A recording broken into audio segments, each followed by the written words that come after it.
Hello guys, nandito kami sa Faisalabad, Pakistan. Nasa labas kami kahit gabi na kakain daw ng kung tawag dyan, international cookies daw yan dito eh. Crumble yung pangalan.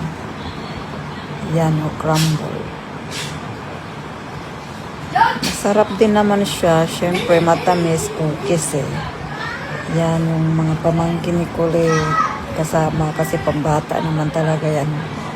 Cookies. And shake. Yan. Siyempre, ang kinuha ko ay shake. Ayaw ko ng cookies.